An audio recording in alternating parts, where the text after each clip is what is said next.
Koh-Lanta annulé, qui est la présumée victime? Premiers éléments de réponse.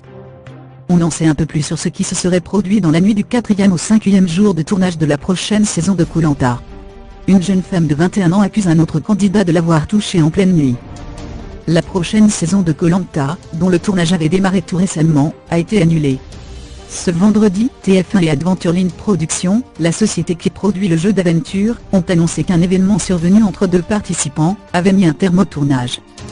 Un peu plus tard dans la journée, un deuxième communiqué officiel a été publié.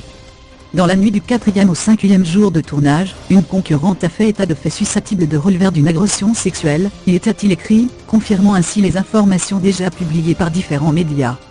Les circonstances de cet épisode étaient jusqu'ici assez floues, mais LCI vient de donner plus de détails sur cette sinistre affaire. Selon les sources de la chaîne d'information en continu, qui fait partie du groupe TF1, la victime présumée est âgée de 21 ans.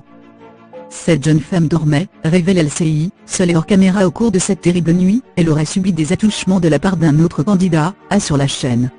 Choquée, elle aurait alors utilisé son talkie-walkie pour prévenir la production, comme le règlement du jeu l'y autorise en cas de danger. Après intervention de la production, ils ont tous les deux été sortis du jeu, et placés dans des hôtels différents.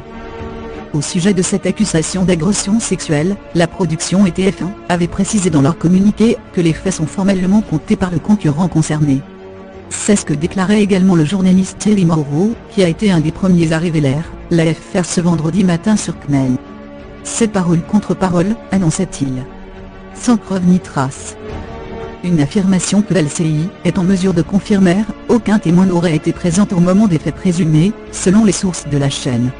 En attendant de tirer cette histoire au clair, la victime présumée et son agresseur présumé ont été renvoyés en France.